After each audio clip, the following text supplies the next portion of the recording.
más fehaciente de que es a las hembras a quienes les corresponde el trabajo de cuidados. Y las hembras que el día de hoy estamos realizando el trabajo formativo de las infancias, estamos siendo fiscalizadas y disciplinadas en esa idea.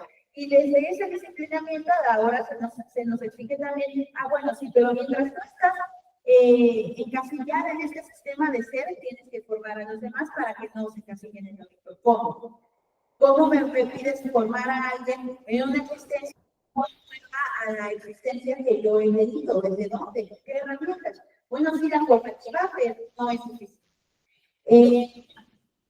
En México, a mayor carga de cuidados en cada nivel educativo, que es lo que les decía, mayor es la presencia de docentes mujeres. Y mientras avanzan niveles, sobre todo en grupos etarios de atención educativa, la presencia de las docentes mujeres se reduce y la de los hombres aumenta, siendo tal la situación que mientras en el preescolar más del 95% de las docentes somos mujeres, ya para el nivel medio superior y superior, la presencia de mujeres maestras se reduce a menos del 50%.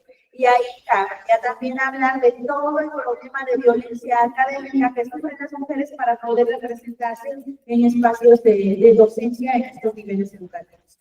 Ahora, ¿quién está cuidando? Tanto en el espacio institucional como en el espacio doméstico, en el espacio privado, quienes están cuidando son las mujeres, y eso se refleja en la generalización del sistema educativo. En realidad, estas mujeres están viviendo como entes de cambio social.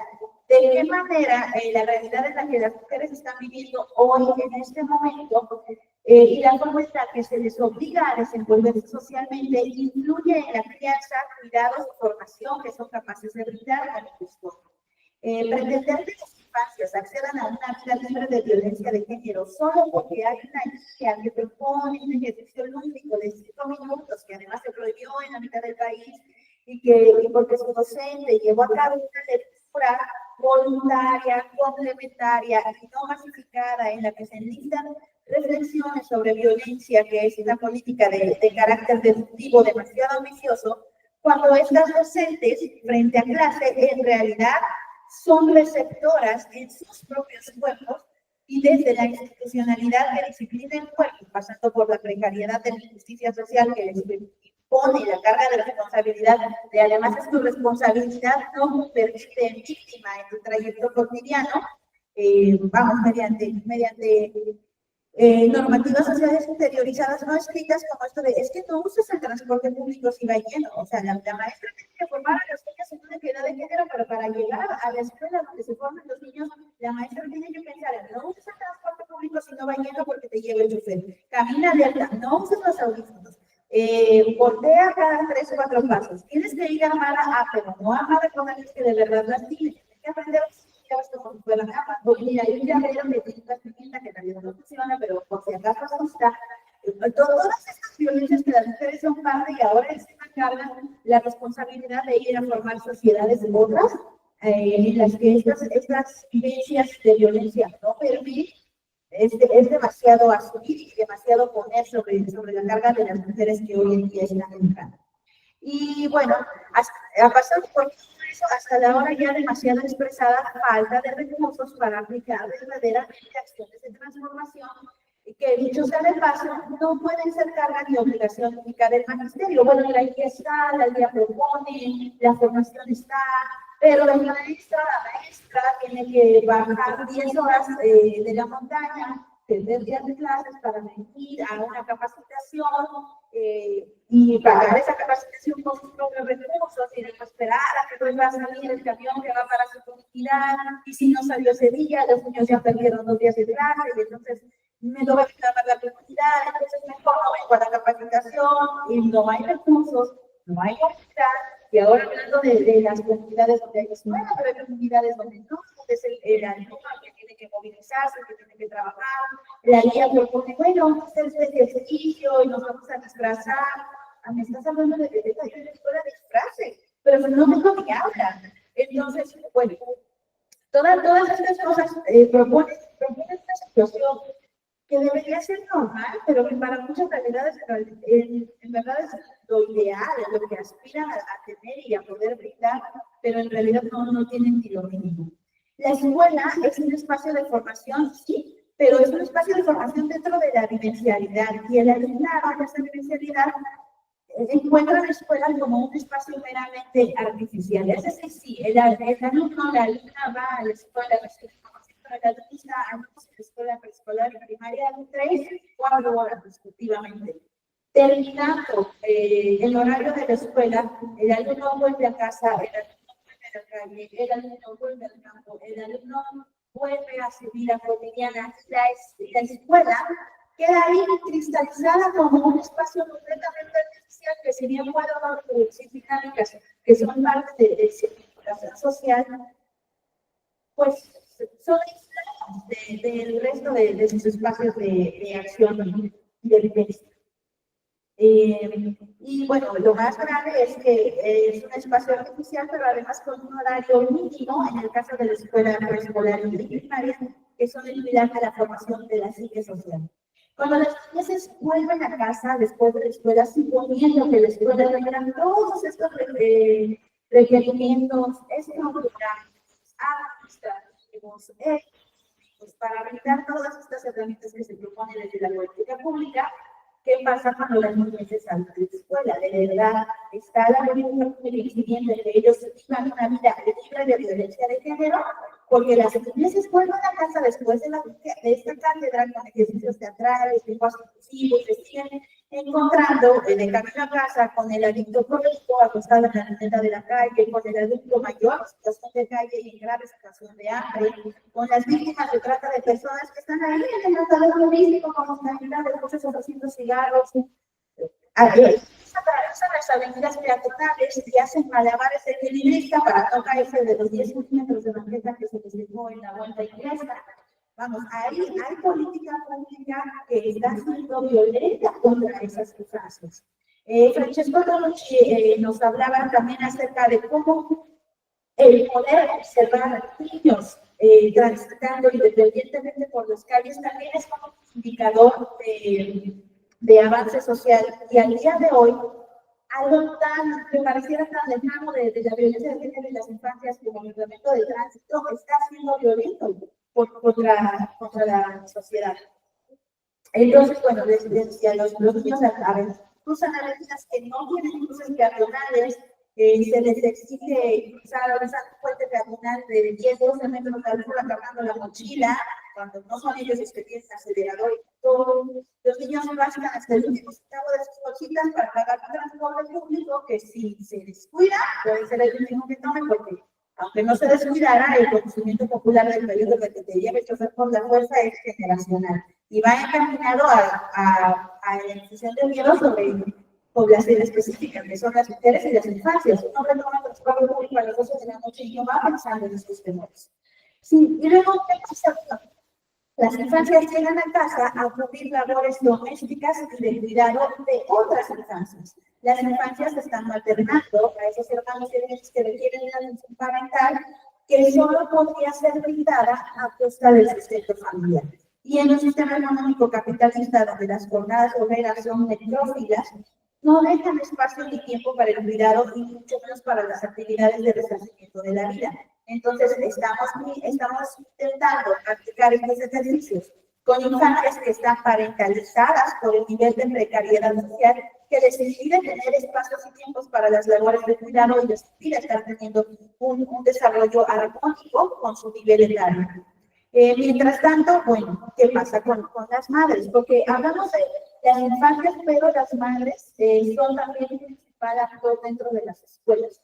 ¿Quién está cuidando? Era la pregunta originaria del análisis. Y bueno, están cuidando a las maestras, están cuidando a las infancias y también están cuidando, lógicamente, prioritariamente, protagonísticamente, las madres. Y bueno, son las madres en quienes por esta organización del trabajo de cuidados como destino biológico, es en ellas en quienes recae la principal acción de crianza de las infancias.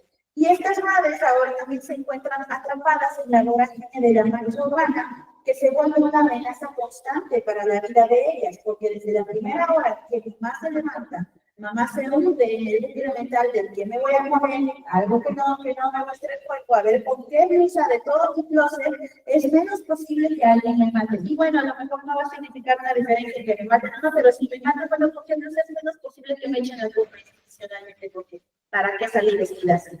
Entonces, hay una violencia bien arraigada en la psique de las mujeres que están criando, que en su mayor parte son madres, y que un ejercicio lúdico de 15 minutos dentro del aula no va a subsanar. Y estas violencias no se están reconociendo en las primeras emisiones de los objetivos del programa 032, que era vamos a trabajar con la violencia institucional que se está viviendo primero en el área laboral y entre nuestras trabajadoras. Valdría la pena hacer la revisión si la 032 en realidad se cuestionó cómo esas trabajadoras no solo viven la violencia de género dentro de los espacios de la SEP como una cuestión de no venir a esta oficina porque se le diga su nombre, sino como para que yo llegara ahora a sentarme a trabajar, mira todo el militar en el que me tuve que sostener para sostener mi vida, para sostener mi existencia, y ya luego tengo la pero hay una situación de violencia estructural desde cómo se origina la vida urbana. Hablo de urbana porque lo que es el espacio en el que me desenvuelvo, para que las mujeres no tengan violencia de género. Y es por esa estructuralidad que no se revisa desde la política pública de la E032 que no se tienen avances. Porque vamos, yo puedo poner aquí mi comité de vigilancia de género dentro de la oficina. Sí, pero de todos modos, la señora ya le tocaba con el camión, de todos modos, la señora no puede quedarse a la oficina más de las 7 de la tarde porque se le va la vida a ellos. Entonces, vamos, hay cuestiones que no se van a subsanar desde ahí. La política pública tendría que ser dialéctica, no está bien la especificación, pero esa especificación tiene que funcionar desde un círculo mucho más dialéctico que pueda visibilizar todas estas estructuras de funcionamiento social donde las mujeres y las infancias están siendo mayormente soportadas. Y ahora vamos a ver, las madres no son los campos de infancias, porque bueno, en este sistema económico que es necrófilo y contra el cual parece imposible sostener la vida, que es el sistema capitalista, bueno, ¿qué pasa con las mujeres y con hombres y mujeres en realidad cuando finaliza la vida laboral? Bueno, este sistema, al finalizar la vida productiva de las personas, abandona a las personas de la tercera edad en condiciones de la precariedad más inhumana, después de haber exprimido de ellos hasta la última gota de su fuerza de trabajo, de su salud, de haber consumido desde la vida misma, los echa a la calle sin la posibilidad de protección alguna.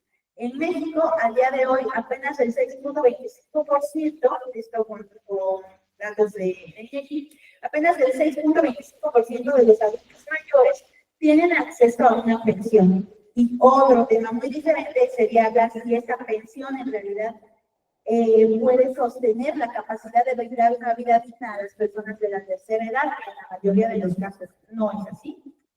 Entonces, ¿sobre quién recae el trabajo de salvaguardar la vida no solo de las infancias, pero también de la sociedad? Pues en las mujeres, otra vez, y en las mujeres que además van encarriladas a terminar en ese mismo punto de vivir una senectud y de vivir una vejez precaria y de caer a manos de cuidado de otra mujer igualmente violentada, racializada, marginalizada que ellas.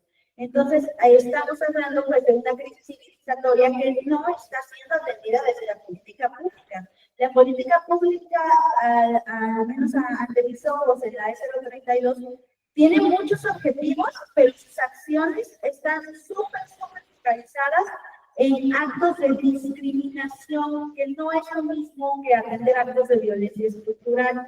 Actos de discriminación como siguen teniendo un ascenso, actos de discriminación como sí te denego el trabajo de cuidados, actos de discriminación como el decir, no, las mujeres no, las niñas no van a jugar a esto porque son niñas y son delicadas.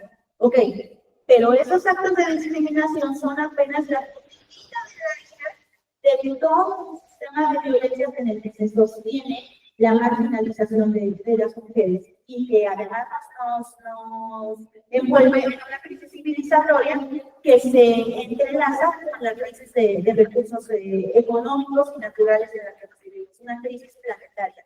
Y en toda esta crisis, los hombres no están cuidando. El 50% de la población global, que al darse esta explosión del sistema económico capitalista, el 50% de la población global, que son los hombres, se les condena a existir, bueno, a subyugar su existencia entera a una vorágine de producción y a organizarse, a dejar de ser un ser humano para convertirse en recurso humano. Y entonces, cuando viene esta crisis en la que los hombres necesitan reivindicar su condición humana para no morir, lo que el capitalismo les ofrece es el consumo. Entonces, la mitad de la población global está generacionalmente formada, socialmente y antropológicamente formada para dos cosas, producir y consumir. Entonces, mientras esto sucede con los hombres, las mujeres viven una realidad porque ellas son excluidas durante muchos años, mucho tiempo, de la vida pública y confinadas por la fuerza a los espacios privados. Y es en esos espacios privados donde las mujeres empiezan a desarrollar códigos otros en relación con la vida y con su propia noción de identidad. Y eso significó una seria ventaja evolutiva que hoy se hace necesaria para enfrentar esta crisis civilizatoria. Estas estrategias evolutivas, bueno, engloban herramientas de supervivencia, estrategias de resarcimiento de la vida, desarrollar una condición humana más allá o por fuera de la objetivización e instrumentalización de su ser. Pero también conforme la mancha industrial crece y con ella crece también la voracidad en la que el acaparamiento de consumos se ve desmedido y el proletariado también de su capacidad de supervivencia más carnada, bueno, el sistema económico las identifica, las marca como un sector masivo de la población que no está produciendo capital. Y es entonces donde se les empuja a las mujeres a través de sí, narrativas libertarias, que también fueron bien recibidas, a entrarse en el mercado laboral, pero sin ofrecerles un recambio en el turno de las labores de cuidado y desarrollo de la vida. Entonces, al día de hoy, las mujeres, no solo en México, sino a nivel internacional, tienen una labor social donde es la de mantener el mismo sistema que las está oprimiendo, al mismo tiempo que se encargan de cuidar desde lo doméstico y privado y de resarcir la vida que quiere contraponerse a ese sistema económico que es necrófilo, ¿no? Entonces tienen la doble jornada, pero además son doble agente en objetivos que son encontrados en la que por un lado cuido y formo para enfrentar estas condiciones de vida que sé que no son las que debieran ser, pero al mismo tiempo que adentrar en este sistema económico del que no puedo servir y cumplir una autoridad, cumplirla desde el estado de objetivización, sumisión, precarización, y la que mi vida está siendo constantemente amenazada por la ir a trabajar, mi vida corre peligro y depende de cosas tan banales y subjetivas como si me funcionó esa blusa. Entonces, la política pública, dado que los hombres no están cuidando y estamos en medio de una crisis civilizatoria que además va a contrarreloj, donde hay una crisis climática y se nos está acabando el tiempo para defender la vida, bueno, ya no hay, la política pública tiene que reconocer que ya no hay tiempo para reeducar a ese 50% de la población que al día de hoy no sabe cómo reparar su propio estado de humanidad, porque hasta en eso estamos las mujeres haciendo círculos de estudio, informando, ya el tiempo se acabó y la política pública tendría que proveer a las mujeres y de ese recambio de las labores de cuidado, pero además de proveer a las infancias también de hacer el trabajo de la labor formativa. Es decir, que no se le cargue a las mujeres la mano tanto en el ámbito doméstico como en el institucional de concentrar en ellas la responsabilidad de un cambio social mientras se les exige que ellas sigan funcionando en el status quo del sistema. Y las infancias, mientras esto siga pasando así, las infancias que son quienes están malcriado a estas mujeres no van a acceder a una vida libre de violencia. Por más que se les intente agrupar estas esferas artificiales como la educativa, podrá estar seguro 13 horas, suponiendo que toda esa normatividad pudiera aplicarse desde un escenario utópico en el que todo funciona. Bueno, las infancias estarán seguras esas 3 horas que pasen en la escuela, pero saliendo de la escuela, el sistema se cae. Entonces, bueno, la propuesta no que yo traigo, sino que traen muchos colectivos que están viendo esta situación, recae en reintegrar la política pública como un sistema dialéctico, pero que tengan que tener como objetivo principal, sí, más allá de la violencia de género, reconocer que hay una amenaza a la vida misma por parte del sistema de producción que tiene que ser mermada. No la vamos a erradicar porque ya no hay tiempo. Va a acabarse la humanidad antes de que podamos acabar con ese sistema económico. Sin embargo, propuestas como, por ejemplo, las utopías de Iztapalapa que están funcionando hoy en día, sí representan oportunidades para, si bien no retirar por completo, sí mermar un poco la carga que se pone sobre las mujeres. Programas como el de Utopía Iztapalapa, Utopía Iztapalcali también, son programas que, bueno, son una serie de modificaciones a la estructura urbanística que intentan proveer dinámicas sociales más seguras. Es decir, que yo pueda salir a la calle a las 4 de la mañana porque a esa hora tengo que ir a organizar sin el temor de que alguien va a venir y me va a matar. Para reducir esa instancia de terror, hay cosas tan básicas como el acceso a una calle que tenga luminarias. De verdad, cosas tan básicas como un foco a las mujeres sí les representan la diferencia entre la vida y la muerte. También acceder a centros de aprendizaje, cultura e instalaciones deportivas provee a las infancias de una realidad alterna a lo que han visto y es propio de los despojos sociales que del capitalismo. Despojos sociales hablando de personas que están en condición de calle, personas que están en condición de altura, personas que caen en condiciones de adicción crónica y que terminan también en las calles formando espacios de recreatividad social. La marcha urbanística tendría que enfocar su política pública a proveer estrategias, a proveer lugares de seguridad, a proveer espacios físicos reales donde efectivamente pueda evidenciarse una realidad menos violenta. Porque si yo estoy viendo cómo en el camellón de mi cuadra se le deja a ese anciano morir de hambre, estoy interiorizando acerca de la sociedad. ¿Cómo se puede hablar de que un niño de 3, 4 años que está viviendo eso todos los días puedan crecer en un ambiente libre de violencia porque la SEP publicó una guía con ejercicios reales? No, no se puede. Tienen que haber ejercicios reales que el día de hoy limiten o la violencia que se ejerce sobre esos cuerpos que están ahí precarizados, marginalizados, y en medida en que los niños puedan ver que la humanidad hace por la humanidad desde la política pública, en esa medida van a interiorizar que como seres humanos merecen y necesitan una vida libre de violencia. Bueno, ahí.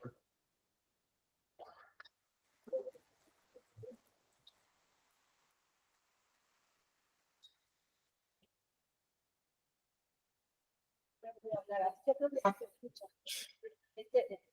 La verdad es muy interesante tu ponencia. Yo sé que es un trabajo que están haciendo en el diplomado, falta todavía, pero la verdad hay mucha información. Yo la verdad solamente quiero brindarte que, pues qué bueno que ella, que es educadora, se está fijando en esa parte de los niños, de cómo también se influencia de alguna parte, porque las escuelas son muy compactas. O sea, no puedes hablar de religión, no puedes hablar, por ejemplo, de la particularidad de los docentes igual, cuidado que existen tantos cuidados, hay tantas reglas, tantas...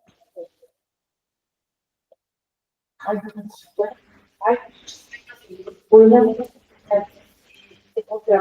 la educación que traemos, también nosotros debemos empezar gran parte de los niños, trabajo de todo con la evaluación. El alfa es una aplicación. Hay muchas especies de muchos formatos que a veces tienen de esfuerzo e ingredientes que pueden para de acuerdo. Nosotros tenemos una regla de que llega todo estilo de esa persona. Nosotros luego entonces, lo que les y no van a no, pues hay mucha tradición, hay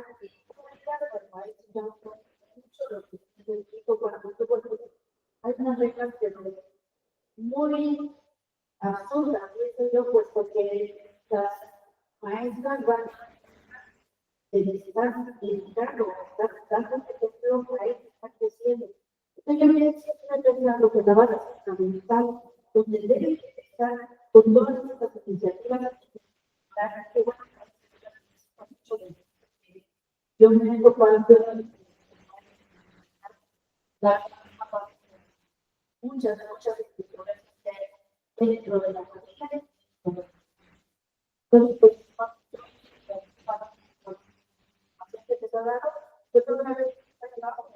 se trabaja. Bueno, pues no había notado con él. Eso no sé si está dentro de acá. Ahora conozco, solidar, pensar, observarte.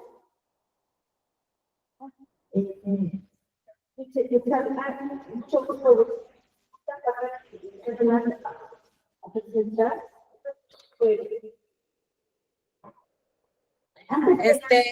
Aplausos virtuales.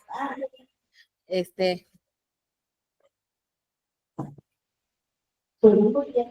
Entonces, bueno, bienvenida. Vamos a hacer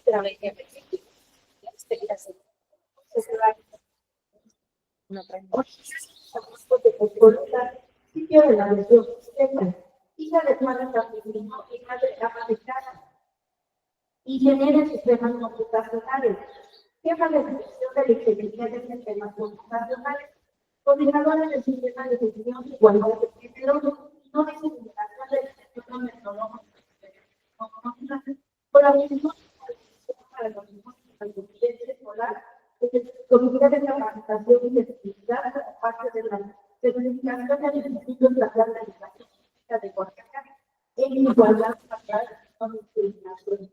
Bueno, este trabajo se está haciendo de modificación dominicana que se llama la decisión para atender y erradicar el acoso hostigamiento escolar desde todos los nacionales de México, campos de escuela. Vamos a escucharlo, por favor. Pide que vamos a ver los clases de papel.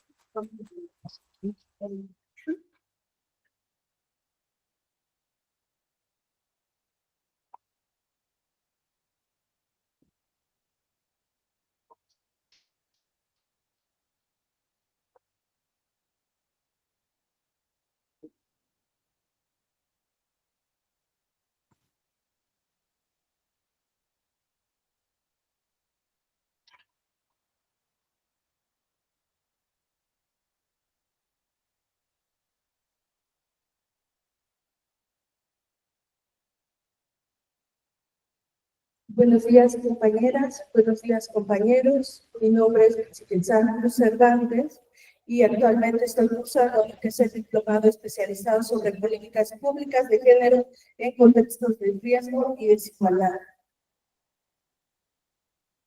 La propuesta que yo traigo es el plan de acción para atender y erradicar el acoso y hostigamiento escolar en el TNM Campus de Tepoztlán. El Tecnológico Superior de Tepoztlán es un centro educativo de nivel superior que se ubica en el municipio de San Pedro Zapala, Tepoztlán, del estado de Oaxaca, en la región mixteca. Si bien saber la región mixteca presenta lo que es alto índice de violencia, El tecnológico recibe a estudiantes de diferentes regiones del estado, siendo un espacio cultural y abierto donde convergen varias culturas. Cuando asumo la coordinación, aproximadamente en el mes de agosto, hacemos un mapeo. Identificamos muchas áreas de oportunidad que me permiten hacer el siguiente planteamiento. Debido al contexto social en que la mayoría de los estudiantes del tecnológico se han desarrollado, muchos de ellos no tienen conocimiento de los términos acoso o hostigamiento. Son temas que muchas veces los toman de moda, les dan poca importancia o han normalizado ciertas conductas como parte de su cultura. Lo que se pretende es trabajar sobre estrategias donde la comunidad tecnológica amplíe conocimientos sobre el tema y conozca el procedimiento en caso de sufrir abuso o hostigamiento. De la población estudiantil la componen indígenas, tenemos estudiantes de la comunidad afro-mexicana con la discapacidad y algunos no quieren responder. De acá nosotros identificamos que un poco más del 40% de los estudiantes vienen de comunidades indígenas, afromexicanas y normalizan conductas de violencia como las siguientes. Por ejemplo, el maestro de bachillerato les decía a alguna alumna que estaba muy guapa, que era normal que no quisieran hacer equipo con ellas porque no pronuncian bien el español. Mi maestro le escribe en el examen que soy la más guapa del salón, que no me vaya a aprender. Mi compañero me toma consentimiento para hacer memes y que se vean. Estas son conductas que se viven día a día. El hecho de que nosotros hablemos de acoso o hostigamiento es un tema delicado en las instituciones. Muchas veces nadie quiere hablar de ello. Si no lo ven, no existe. Nuestro objetivo con los estudiantes, o uno de los resultados que queremos llegar a lograr, es cómo desaprendemos lo que ya se normalizó. Identificamos que a algunos estudiantes, cuando les empezamos a impartir alguna crítica sobre derechos humanos o violencia de género, es cuando se empiezan a dar cuenta o se les empieza a concientizar de que esas conductas no son normales. Incluso, por ejemplo, cuando muchas veces un alumno puede llegar a tarde a clases y el maestro le dice, es que saquen los frescos porque llegó tarde. Esas son conductas que no deberían de tener los docentes. Todo eso, ¿cómo lo estamos logrando? Dando capacitaciones sobre derechos humanos y violencia de género y teniendo más acercamiento en los temas de sensibilización. Y nos encontramos una gran pregunta: ¿por qué no se denuncian actos de acoso y hostigamiento sexual? En primer punto, porque muchas veces los alumnos, personal administrativo, directivo, desconocemos el procedimiento. Un tema muy importante es la pérdida de confianza hacia las autoridades. ¿Por qué planteamos este tema? Cuando asumí la coordinación, en algún punto me tocó platicar con un estudiante que había sido víctima de lo que es la economía. Sin embargo, no se le había dado el acompañamiento adecuado. Entonces, cuando a mí me cuenta la situación, ella me dice, pensé que ustedes me iban a apoyar, pensé que ustedes iban a expulsar al muchacho, pensé que iba a haber ciertas represalias. Y no se aplicó de manera correcta en su momento por desconocimiento de las autoridades educativas o porque simplemente no se tienen claros los procedimientos. Otra es el miedo a prejuicios. Muchas veces, aunque como mujeres hemos recibido acoso o hostigamiento, nos da vergüenza. Nos da vergüenza hablar de que hemos sido violentadas.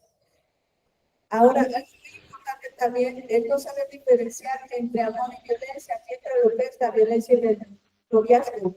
Y muchas veces, incluso aunque hayamos sido víctimas de violencia, dudamos si fue violencia o simplemente como mujeres fuimos un poco exageradas. El miedo a represalias cuando existe una relación de poder, y esto hacemos mucho énfasis en lo que es la relación del maestro-alumno. El Tecnológico Nacional de México a nivel nacional cuenta con una política de igualdad de género y no discriminación. Sin embargo, muchas veces este tipo de políticas no son suficientes. También contamos con lo que es un pronunciamiento a nivel nacional, que es el cero tolerancia a las conductas de hostigamiento sexual y acoso sexual, así como de toda forma de violencia contra las mujeres o cualquier acto que atente contra la dignidad e integridad de las personas que conforman la comunidad del TPNM. Este pronunciamiento se encuentra en la página oficial del TPNM. Sin embargo, esas herramientas no son suficientes para erradicar lo que es la violencia de género, entre ellas lo que existe el acoso, hostigamiento hacia cualquier miembro de la comunidad estudiantil. ¿Cómo vamos a partir entonces de esto? Pues de proponer un plan de acción para atender y erradicar el acoso y hostigamiento escolar en el Tecnológico Campus de Poscolula. ¿Cómo será nuestro plan? Va a ser un sistema integral, primeramente de sensibilización, de formación, porque nosotros tenemos estudiantes en formación, de capacitación. ¿Por qué? Porque trabajamos con servidores públicos, una difusión, una reeducación, porque muchas veces el medio en el que nos hemos desarrollado o la cultura normalizamos ciertas conductas, entonces tiene que haber una reeducación, una reestructuración que dará seguimiento y acompañamiento a casos de denuncia de acoso y hostigamiento sexual. El objetivo general, ¿cuál va a ser el objetivo general? Crear un ambiente seguro, respetuoso e inclusivo, libre de violencia para toda la comunidad tecnológica. Este plan debe ser proactivo, educativo y colaborativo, involucrando a toda la comunidad educativa para erradicar cualquier forma de violencia, ya que dentro de nuestra comunidad tecnológica tenemos lo que es la interculturalidad, pluricultural. Tiene que ser nuestro plan transversal e intersectorial. Nuestros objetivos específicos. Vamos a partir de lo que es la prevención. Como primer punto, la sensibilización, capacitación y formación.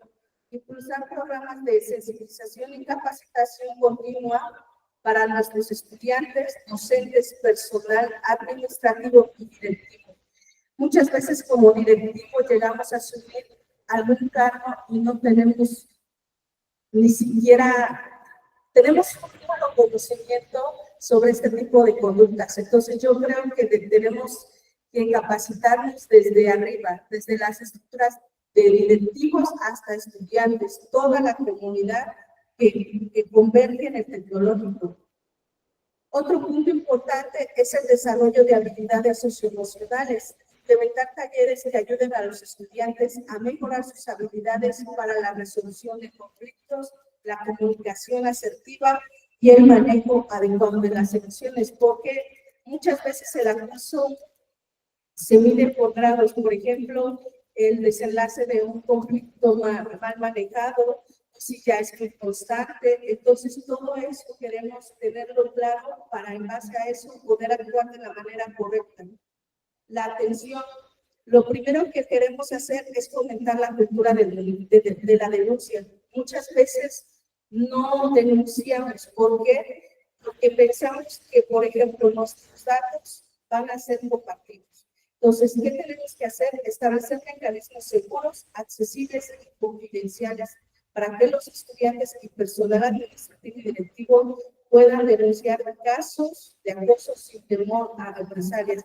Porque muchas veces es complicado.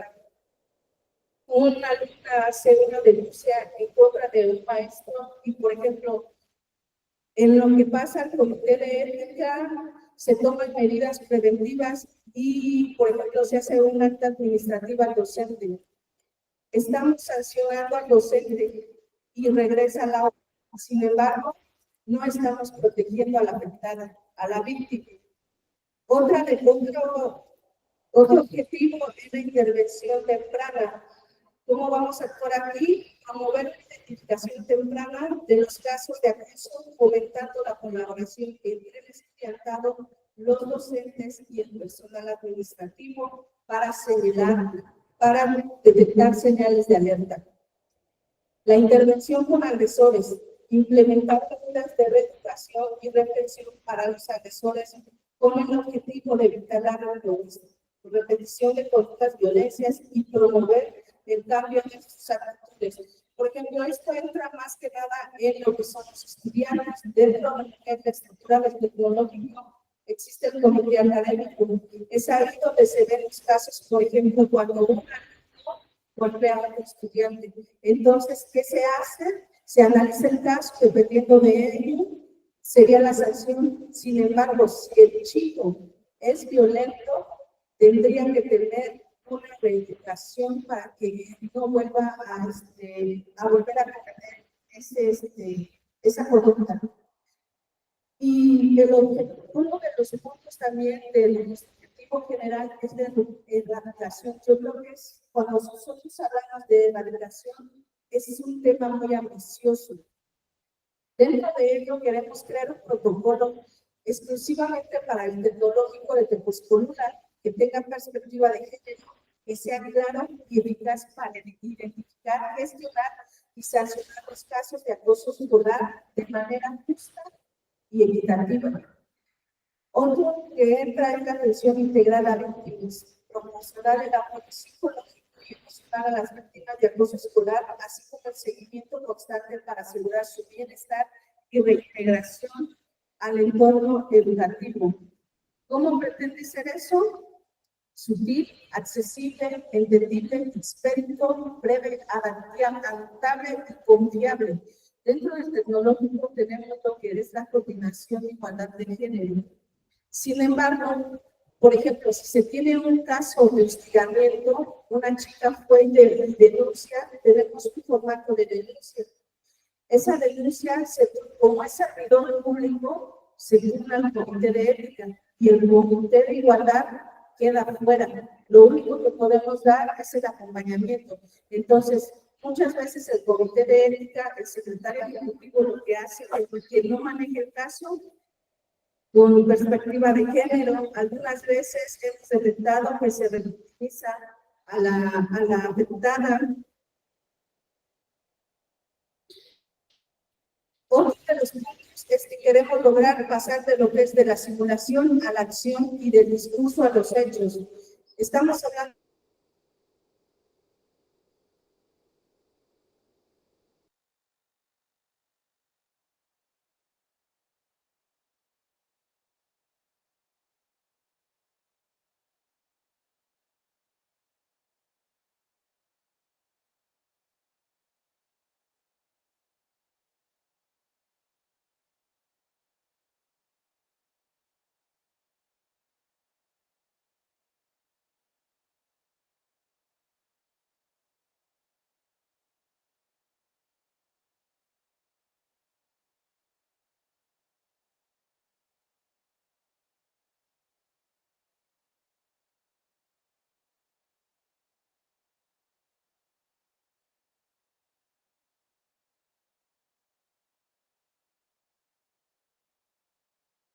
con un protocolo para la prevención, atención y sanción de hostigamiento sexual y acoso sexual que fue publicado en el Diario Oficial de la Federación en el 2020, ¿no? Entonces, pero analizando el protocolo, no entra la coordinación de género como tal, al que se le queda todo el manejo de lo que es un caso de hostigamiento o acoso escolar es al comité de ética. Nosotros podemos entrar a las sesiones del comité de ética, pero no tenemos voz y voto. Nada más tenemos voz, perdón, voto no. Y dentro del marco legal entra el Pacto Internacional de los Derechos Civiles y Políticos, el Pacto Internacional de Derechos Económicos, Sociales y Culturales, la Declaración y Programa de Acción de los Derechos Humanos de Viena y la Convención sobre Eliminación de todas las violencias, de todas las formas de discriminación contra la mujer. Dentro de las recomendaciones o de las vacíos que nosotros hemos encontrado, es implementar un uso de quejas en la unidad administrativa de la institución, que sería un uso violeta. Lo que ya habíamos mencionado anteriormente, un protocolo de prevención y atención del acoso o hostigamiento para la comunidad tecnológica con perspectiva de género que se adapta al contexto social y cultural del instituto. Este protocolo debe tener un lenguaje coloquial, entendible, breve, sutil y accesible. Otra de nuestras recomendaciones es que se sugiere la sanción dentro de lo que es el tecnológico correspondiente por parte de la institución, sea la rescisión del contrato en caso de que sea servidor público, no por el grado que haya cometido el hostigamiento, sino simplemente por el hecho de accionar la conducta. Y otra de las recomendaciones que nosotros creemos sería crucial es la implementación de un censo nacional de acosadores hostigadores para que el que cometió la acción no se vuelva a emplear. Por ejemplo, muchas veces la sanción, por ejemplo, despides al trabajador, sin embargo, ese trabajador puede ir y pedir empleo en otra institución educativa y entonces puede volver a cometer otro caso de hostigamiento. Entonces sería bueno tener una base de datos para saber en qué momento ya esa persona cometió un acto y no poder volver a contratar.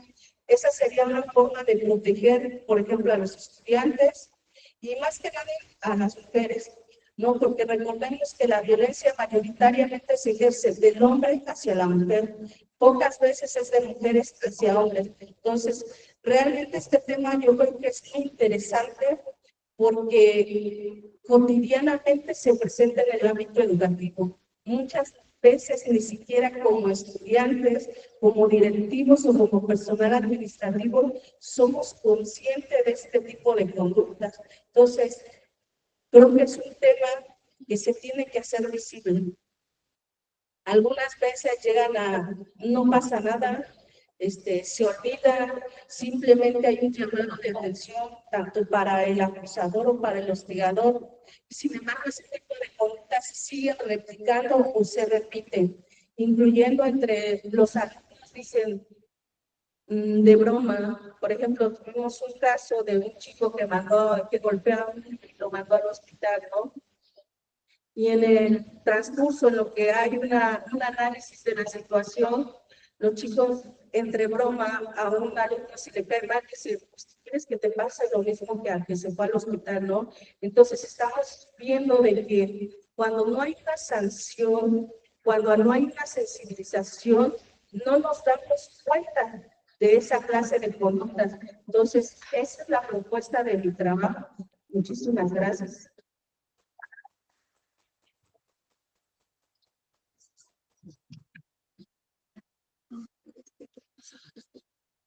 Pero muy interesante también su oportunidad de maestro.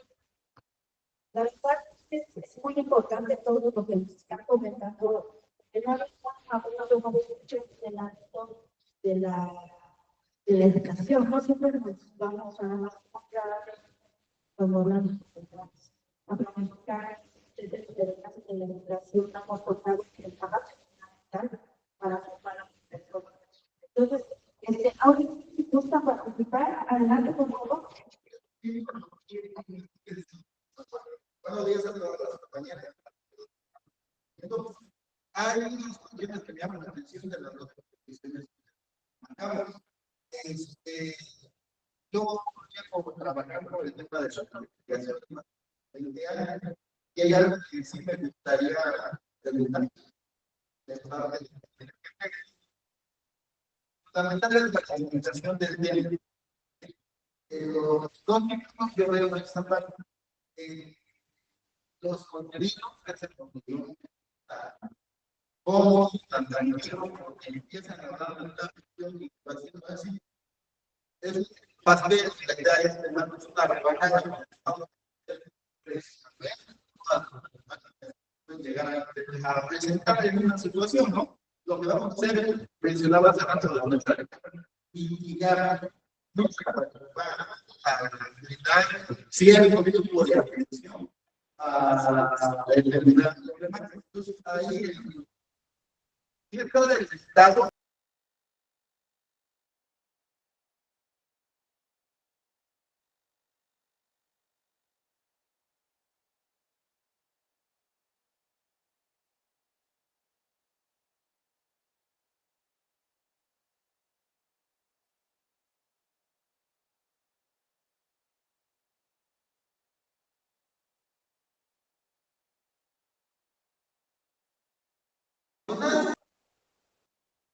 Yo creo que de entrada tendríamos que tema es federal, ¿no? Habría que ver mucho que esta parte del marco legal que se ya se está mencionando, porque ya se está dando ya la línea para elaborar un protocolo de entrada. Segundo, ok, vamos a ver del contexto. No estamos a nivel país, no es una cosa, a nivel municipio, habría que ver cómo es. Ya mencionaste que hay población indígena, africana, bueno, ya los grados, ¿no? Habría que ver, contextualizar por que viene todo para aterrizarlo ya específicamente en la terminología. Me preocupa el tema de que tú mencionas que vas a crear herramientas para que se pueda hacer la. Ok, yo creo que habría que retomar la oportunidad de estar viernes y sábado en el diplomado, son muy buenas en Colombia. Hablaba de aquí no veo parte de estudiantes dejar fuera la gente. La gente es algo muy importante y también es un problema para que también violenta el derecho que no hay clase. Una semana, 2 semanas después se van a clase. Ya que se vayan a clase, pero la cuestión aquí es que yo no veo cómo le van a la compañera del tecnológico, si tiene una restricción legal, porque eso es lo que yo veo, para poder generar inercia de entrada dentro de mi propia institución y olvidarte de pensar en fiscalía, porque por la edad, o sea, de entrada, no creo que sean menores, pero no tienen 15, 14 años como se trata de la maestra Alejandra, que está hablando de niñas, aquí estamos hablando de adolescentes. Sí hay manera de poder sancionar, no nada más con el ya también hablabas del tema del docente, ¿no? Donde hay un acoso, el comité de ética, el despido, ahí hablaba, te está saliendo ya cuando tú tienes que crear un centro nacional, ¿a dónde vas a mandar esa propuesta? ¿Con quién? Tu herramientas que yo voy a crear un buzón en todas todos están como esa placa de marca de cuál es la cuestión aquí,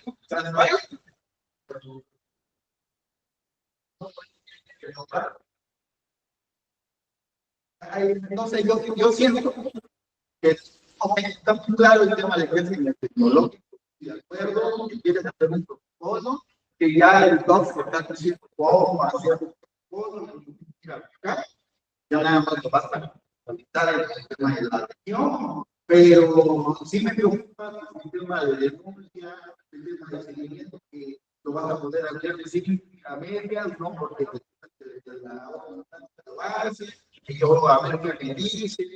Tú dices que no sé, pero pues sí hay un marco legal claro donde ¿por qué conoces qué digo la justicia? Y ya hay, por ejemplo, hay un organigrama. Sí. Donde tú dices que eres la directora del plantel, o la coordinadora, no recuerdo bien. Hay que leer ahí muchísimo. ¿Qué puedo hacer? Y luego de todo, luego también ver cómo le voy a hacer con el toque que me va, o la barrera que me voy a poner, la otra área que no tiene. Porque si no la vas a acompañar, ¿cómo vas a garantizar la protección de denuncia? O sea, se va a volver la madre, bueno, comunique, cero tolerancia al pegamiento. También, pues la digo no complejo, porque usted cuando va, pero si uno tiene la manera de decidir directamente la problemática, ¿cómo va a llegar a eso? Y me refiero a la óptica, que es la importante, ¿no? Sí, es el comité de ética. El comité de ética es el que hace las recomendaciones. De hecho, hay para, como viene en las funciones, comité de ética, junto con lo que es el órgano de control interno. En este caso, nosotros, como somos un tecnológico descentralizado, de hecho, el protocolo está estructurado para los tecnológicos federalizados. Es ahí donde existe como un pequeño vacío. A nosotros quien tendría también que entrar en esto sería la honestidad. Ok, dale, sí. Así es. Y también algo, mira, estoy ilimitado, no estoy llevando a decir que hasta que puedes ver o intervenir. ¿Por qué no poner una reforma al ordenamiento donde ya se dé la coordinación y puedas tú, porque mira, nada más con el protocolo, porque bueno, el protocolo no tiene obligación. No le va a dar obligatoriedad. La norma de cómo debe estructurar la SAE, el organigrama, sí lo tiene. Yo propondría una reforma organizada para que ya tenga su competencia y facultades de procesos. Ya me quedo yo con eso. Okay, así va, y no hago lo que me diga la joven violenta o lo que me quiera decir. Sino para que tenga alguien que pueda participar, no va a ser son políticas públicas que ya están pensadas, ningún operativo, el protocolo va a hacer lo otro, no van a llegar a eso de ser tolerancia. Dicho la propuesta de lo que es los tecnológicos ahora es que la coordinadora o el coordinador del sistema fuera el secretario ejecutivo de lo que es el comité de ética. Sin embargo, en muchos tecnológicos aún no se ha aplicado por lo mismo. Ellos manejaban que existe un sesgo. Quizá en Venezuela sí es diferente de lo que hablamos de plantear, allá vivir el contexto. Entonces, es ahí donde tienes que ir reformando, modificando, y son los pequeños sesgos que nosotros nos hemos dado cuenta.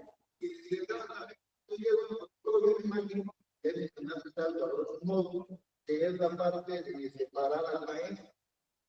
Sí, como medida preventiva, dentro del lineamiento, el protocolo marca de el tiempo donde está la resolución, pues, ¿no? Digamos, de su problema, es una medida preventiva.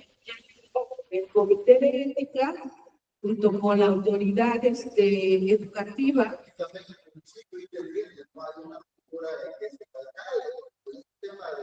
violencia, ¿no? Ahí tendría que generarse en la pongamos en la escuela. No, obviamente va a haber otros actores donde tú dices, y ahí me llama la atención, es que voy a mover la denuncia, ok, en la escuela se denuncia, pero en la escuela también se arregla. Yo he participado en las universidades privadas, eventamos en el nivel de institución. Por eso se llama la atención, porque todo se arregla. ¿Por qué? Porque afecta a administrativos, docentes, porque dice luego hay educación, ¿no? Entonces me preocupa porque al final lo que yo entiendo por dónde van los puentes, pero lo que buscas es pues señalar que no va a haber comisión de parte tuya. En cuanto a que ya hay un sistema de herramientas para denunciar y para darle acompañamiento a quien está siendo afectado y al mismo tiempo también buscar las sanciones correspondientes, tanto administrativas, que es lo que se compete, como ya en este caso, que vas a dar acompañamiento para decirle a los alumnos.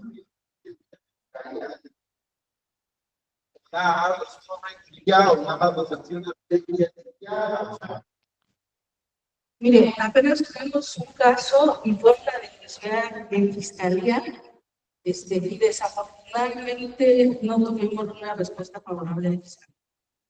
pusieron muchas trabas. Primero, la alumna era menor de edad, ¿no? Entonces, pedían un tutor, el tutor, la chica no vive con sus papás, nos dieron muchas vueltas, al grado que la chica ya no quiso denunciar. Entonces, ahí se perdió esa cosa. Se perdió en fin, que era denunciar, ya lo había hecho la escuela. Ya a la escuela hizo lo que dentro de sus ámbitos de competencia tenía que hacer. Pero ya no puede decir a la fiscalía qué hacer. En primer lugar, llegamos y nos encontramos con un panorama de, tengo estos horarios para ese tipo de denuncias, ¿no? Entonces, bueno, vamos, 1, 2, 3, N veces, ¿no? Toman la declaración de la chica, incluso la persona que dio el acompañamiento legal, ¿no? Igual recibió esa parte de, híjole, del despotismo de parte de la fiscalía. Entonces, es hasta donde pueda yo de mis competencias. Ojalá fuera, como le dije, el objetivo que sería erradicar, pero yo siempre he aprendido que hay que hacer lo mejor desde donde tú puedes, que no quede en tu cancha. No, sí son muchos sesgos, nosotros lo estamos viviendo, créanme, lo estamos analizando. Entonces, claro que sería ideal desde que tuviéramos, muchas veces los chicos no quieren ir con el psicólogo o psicóloga dentro de la institución, quieren otro tipo de apoyo psicológico, vincularte con otras instancias que puedan darle ese apoyo psicológico a los estudiantes o a la persona afectada, que hubiera un convenio con la vinculación con la fiscalía, que realmente esos casos luego nos atendieran.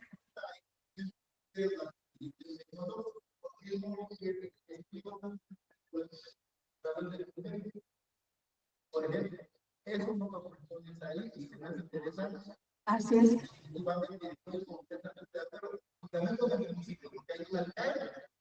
Sí, sí. Hay o nada más un maestro, si alguien debería de haber un abogado. Sí, de hecho, la coordinación, en un sentido ideal, debería tener tanto lo que es su parte psicológica como la parte legal. Pero algunos de lo que se debe tener, de lo que muchas veces contamos, ¿no?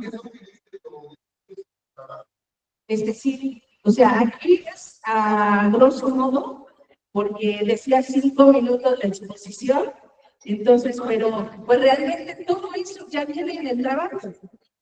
Yo lo que veo aquí es un sesgo. En algún momento se llega a perder de que de muchas partes que intervienen, ya es así como, bueno, es tu parte y tú atiendes, ¿no? Y yo escucho, yo te digo, pero ni siquiera muchas veces lo toman en cuenta. Y cuando también el procedimiento no es claro, ya hay veces no se sabe cómo actuar.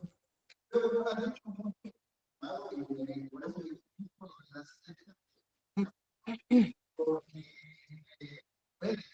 ustedes hablan mucho de la red, y estoy muy de acuerdo con ellos. Tienen que generarse la dirección, la gestión que incluyan todos los de regulación que meter a la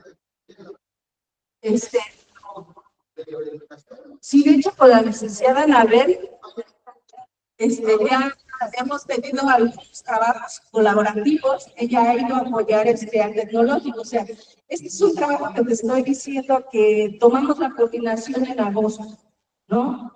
Y es un trabajo titánico, muy grande, tenemos que empezar desde cero, es ambicioso, al final de cuentas, una política pública, como bien también lo decían, en el diplomado necesita presupuesto, ¿no?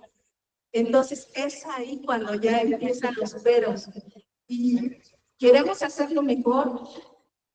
Nada más para terminar, estoy de acuerdo contigo, pero yo, la oportunidad que tuve de trabajar en el legislativo, siempre señalaba a los ayuntamientos, sobre todo, porque pues, para el gobierno del Estado, ya hay una estructura, nada más que hay que reasignar el personal, no necesitas crear nuevas instancias, ¿no? Hablan de una regiduría de género, bueno, pues luego hay una lo que es la instancia de las mujeres, pero ya hay personal nada más reencarina. ¿Sabes qué? No necesitas millones para que opere algo, lo que hay, con eso se puede trabajar. No hay que defender de vista eso, porque ese es un argumento. No tengo dinero, no puedo operar. Pero si ya hay personal que están pagando anualmente, a lo mejor 150, 200, 300 pesos, pues pongan las dos a trabajar en eso que hace falta. ¿No? Porque ese es el primero que no me alcanza. Todos hacemos un trabajo extra cuando queremos generar un cambio desde perfectar y hay que más allá de las mujeres, también todos nos toca poner más de Y es que, mira, yo creo que muchas veces esa parte de, híjole, voluntad. existe un protocolo son tantos pasos que en algunos de ellos se pierde el enfoque. Entonces, es de mucho análisis, es de muchas buenas voluntades, porque lo que platico con la licenciada Diana, que es la auxiliar de la coordinación, nosotros únicamente nuestros objetivos es darle lo que bien mencionaba el fin de semana en el diplomado, el acceso a la justicia de las víctimas. Quizá para una víctima que ha sido hostigada, el hecho de que tú levantes una acta administrativa a un docente no sea suficiente. ¿Por qué? Porque ya fue señalada por sus compañeros, por sus maestros, que la aíslan, le estamos violentando. Dar una sanción al docente, pero no das una respuesta satisfactoria a tu afectada. No le estamos dando el todo seguro. Hablamos de que la mayor parte del tiempo la pasas en casa.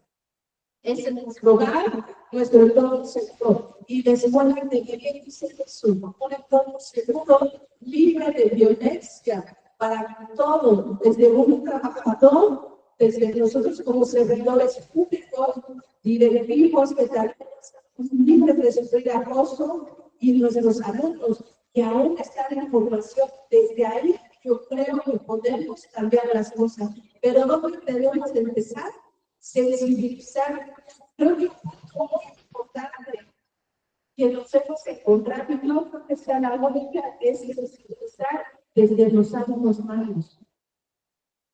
Cuando sensibilizarlos, mostrarles la parte humana, con la vocación con lo de la justicia, me parece que se hizo mención, es cierto, lo perdemos. Creo que uno de nuestros valores debería ser la justicia.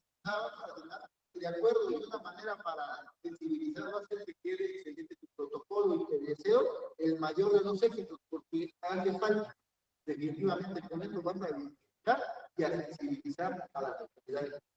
Muchas felicidades, compañeros. Una oportunidad para adelante. Antes que nada, felicitar a las compañeras, porque creo que trabajar desde la política pública nos ha quitado mucho trabajo. Para empezar, creo que todos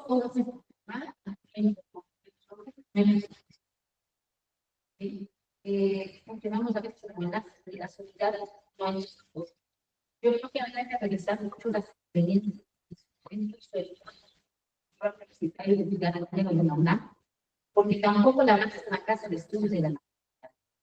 Ahí veíamos cuando las facultades de los letras, la UNAM, Ana Laura, cuando podamos buscar el Vicente Richard, de la UNAM, que son las máximas universidades a nivel nacional, y cómo estaban los posicionamientos, ¿no? Creo que seguimos navegando a contracorriente, y aquí son preocupaciones, ¿no?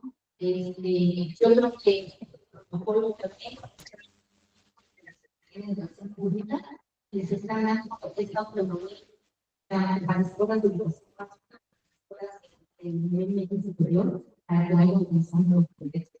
En el caso que vamos a la atención de la tercera edad, compañera que está en el programa, y ya hay un protocolo de la me decía que aún no, es alarmante porque el único protocolo que está, acá, y creo que se perdió mucho de poder yo recuerdo mucho, por ejemplo, cuando estuvo la campaña, hoy sí que hace la pena, cómo convocaba a la fuerza del Consejo o Comisión Consultiva, ese balance del gobierno, cómo convocaba a todas las unidades de salud, de educación, y se perdieron muchas cosas. Creo que se perdieron muchas cosas. Y este motivo, en las políticas públicas de cada gobierno, no se sacar de todo lo bueno que se hace de tierra. Al felicito, perdón, maestra Libertad, por la exposición que se ve que hay una investigación real. Este trabajo puede ser complicado. Yo precisamente en la anterior participación que tuvimos de tomamos los todavía colombiano sobre algunos ejemplos que son precisamente porque las escuelas para la verdad fue una experiencia de los estudios a los parlamentarios que se realizó en Colombia y en Brasil, ¿no? En lo que se conoce como las FADU, ¿no?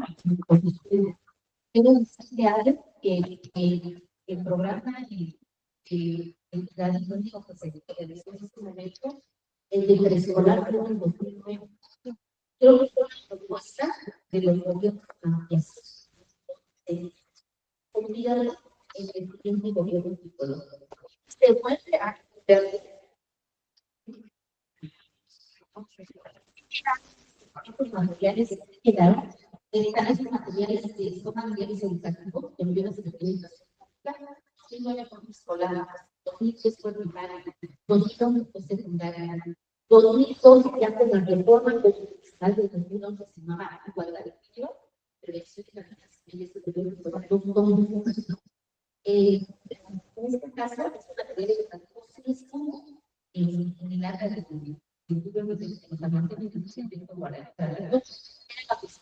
en ese tiempo, por ejemplo, y lo mismo para quien se estudió, fue la agenda para la vida, que más tarde se pasó a el programa de programa de salud, que fue un supuesto para llegar a resultar. ¿Cuál es la cuestión? De verdad, los supervisores no pasan. ¿No? Yo me he desempeñado como secretaria y como propio administrativo, pero en 2014 estaba en las escuelas de de básica informal. Estaba su compañera que está presentando la licenciada Fernanda Martínez, y así que ella llevaba sus manos. Recuerdo que yo conocí varias porque íbamos a materiales educativos para acabar esas días, y en 2014, si no me equivoco, volvió a hacer, y tratamos de buscar realización, nos costó mucho trabajo para buscar los centros escolares. Se hizo de toda esta capacitación con personal que bueno, que tuvieron una muchacha público grado de investigación de lograr sí, sí, esa violencia no nada más la está aplicando al sistema educativo, cuando en realidad el plan nacional, el plan estatal, el plan municipal de salud es un programa que se mandaba con el concepto que pasaba. Igual todos, entonces yo creo que ahí se puede haber una alianza, esa gran alianza más, porque ese protocolo hoy por hoy para quienes investigan no es yo creo que podemos terminar. Los espacios se piensa para no me gusta decir infancia porque más es que dice con su voz. Yo creo que desde la ley general hacer ya entonces para el conferencia educativos al actividades de información de la violencia para la estuvo también actividades en respecto a que la trabajamos a través de una asociación civil que se llamaba Causa Ciudadana, que en ello estuvo en las regiones Estela Nacional, me consta porque trabajo con resultados y estuvo también en la Creo que el más completo de los tres En entidad del pesquero es la venta, el primero de secundaria se manejaba lo que era la relación entre pares, ¿no? En segundo de secundaria se manejaba lo que eran relaciones sociales.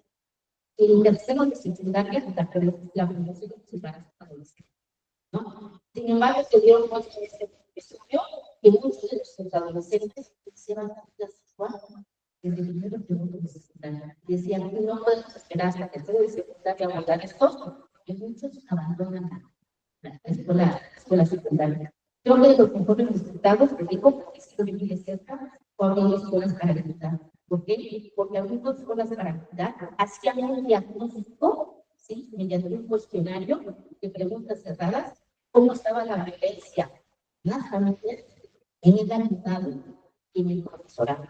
Entonces, a partir de ese diagnóstico, hacían planes de acción, ¿no? Y más o menos fue lo que se logró más completo en secundaria. Sin embargo, viene el nuevo gobierno federal, lo borraron todo.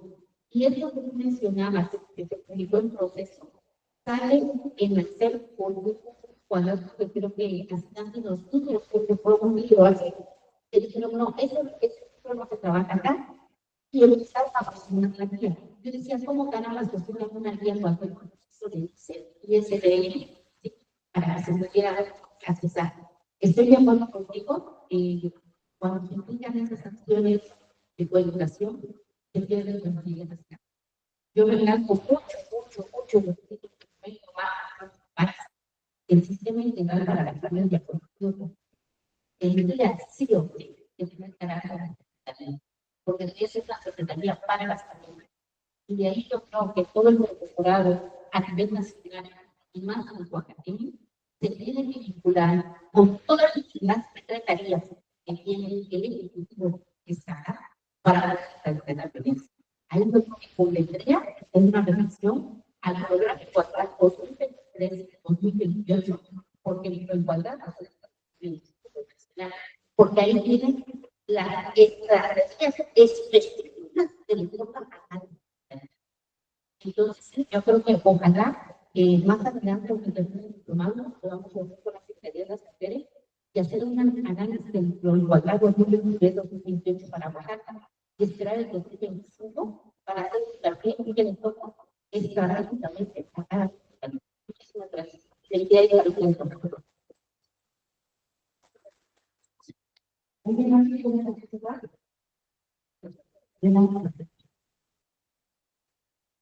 bueno, en primer lugar, a las autoridades que están ahí, que me hace lo importante que adelante el trabajo que acá en la ciudad como en la comunidad de cultura. Quiero retomar, es esta parte que comentaba Javier, la pero esta parte es los en las cuales son todos apólogos. Una parte igual es también psicológico, porque desde las instancias en las cuales también nos estamos desempeñando en el área de educación y el área privada, llevan ciertas perspectivas, pero ciertas preguntas no se deben esta parte humana de las personas, ¿no? Como por ejemplo en el caso de la red muchacha necesaria, en lugar de la decisión y verla como una problemática real, se empieza a beneficiar a la persona. También en los casos en el caso de trabajar mañana, en educación escolar, de trabajo, la lleva de educación escolar, porque no solamente de docentes, sino que se le da un papel de más de sus alumnos que están teniendo, ¿no? Entonces también los psicólogos también se le pueden dar estructura a estos proyectos que ustedes están. Es una cosa que también es importante poder seguir trabajando y seguir incorporando, no solo en el escuela, sino en todas las áreas en las cuales nos estamos desarrollando. Ese es mi comentario.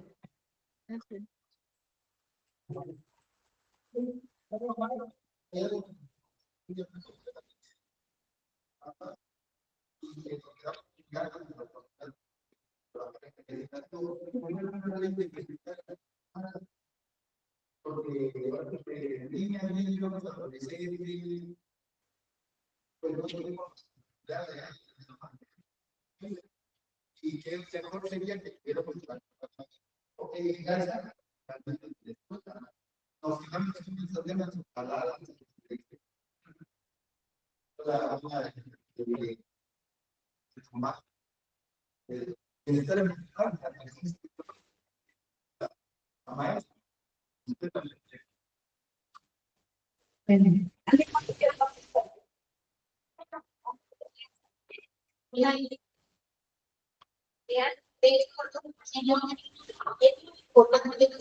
materia de migración, porque Argentina es un programa de educación integral de sexualidad, por lo cual se acuerda a las escuelas. Pero es empezó a hacer porque ya hay una ley de etapas que se maneja por uno, así se consigue todo, ¿no? Entonces, en esa ley de salud para las personas, entonces empiezan a hacer eso y empezar a trabajar igual de manera desde las familias, las personas que estaban en el medio de educación y la misma llegan a esos cuadernos y ustedes no están por ver esos cuadernos de educación porque como decíamos, la sexualidad es entonces eso viene a esas experiencias para poder realizar las experiencias educativas. A veces, creo que la aportación que hizo Roberto de Fonda Gallardo cuando entra a la CONAPRED es fundamental, porque ahí decíamos, en medias situaciones tienen el estudio conforme, decían cuáles son las mujeres discriminaciones, ¿no? Por orientación sexual. Y al hacer esto, viene trabajo en CONAPRED que pueden consultar hasta los cursos que hay para primaria, de la CONAPRED para prevenir la discriminación, y llegan a los niveles educativos. Esos dos los que había, quedan 12, y la primera conexión de baja, y lo ponen en el para ganar la conexión. No se queda primaria, no se queda la escolar, porque decían que tenemos a discriminar hasta el estudio psicológico que nos ofrecieron en una de las sesiones de diplomado para un nivel. Entonces, o sea, estas acciones habría que revisar que en otros países. ¿Qué podemos adecuar a la práctica educativa? Las institucionales, aparte de que me ponga algo, como referente, después se construye el programa que construye. Creo que el programa que construye viene muy fundamentado, es para nivel superior, pero podrían ver si tomarlo para llegar a educación superior. Yo recuerdo mucho a Xochitl Ortiz, una muchacha, una maestra, perdón, que trabajaba, era de la UPN. Ella, el grupo de equidad y intervención de la violencia, lo trabajó en la BS. Enciendan sus cámaras, por favor. Fueron 4 grupos, 11 mañana, somos madres de familia, gente de educación. Todas las que faltan. El uso de los cuentos que alimentaba a lo mejor algunas de las ideas es fundamental. Lo mismo porque destroy felicidad de género para la recomendación de tolerancia, respeto para la alumno de secundaria, que se podría hacer hasta educación superior. Xochitl Ortiz en esos cuentos que nos dio, bajando este medida de identidad y la intervención de la violencia, un trabajo que hice en el último semestre de una materia educativa de género en la UPN. Pero ¿qué pasa con las mujeres y las hermanas? O sea, la malla curricular, la falta de presupuesto que el mismo profesorado está haciendo. Y creo que muchos de estos trabajos, a lo mejor, que pueden hacer coeducativos en el mismo alumnado. Listo, gracias. Entonces, y lo veo mucho contigo, maestra Miguel, ahí se ve el compromiso con la educación general, como maestra universitaria, que le puede dar. Entonces, yo creo que sí, terminando de eso, al final, tenemos que configurar el constituyente, pero ¿por qué lo hacen hasta media superior? Estamos dejando secretarias cuando ya son más autónomos, porque todavía en la escuela primaria podemos pelear entre las familias y los educadores de esos niveles educativos, pero los secretarios estamos dejando muy avanzados. Eso no es una preocupación de violencia, pero no vamos a olvidar que el nivel inicial. Porque el nivel inicial es una tarea que todas las áreas deben iniciar. Si hay educación emocional o social, la pandemia no lo vino a demostrar. Entonces, el profesorado, todas esas madres, claro, en la cuestión educativa, para no fallar y garantizar el trabajo en nuestra ciudad. ¿Y dónde quedan las mujeres que están en este lugar? Muchas gracias.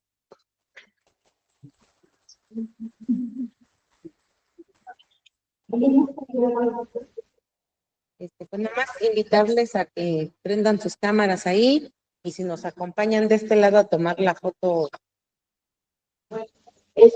Bueno, vamos a la pestaña virtual, vamos a hacer esta cámara para que se tome la captura de la evidencia y cuando estamos aquí está retomando nuestra voz. Pues seguramente a diplomantes, la verdad, hacen un trabajo muy bonito, precisamente desde el trabajo, desde que luchar. Hay muchas barreras en el camino, pero si ustedes van a seguir obras y obras, que permiten de uno que se puede adoptarlo como una en ese lugar y seguir adelante. Gracias, y pues gracias a todas las que están aquí.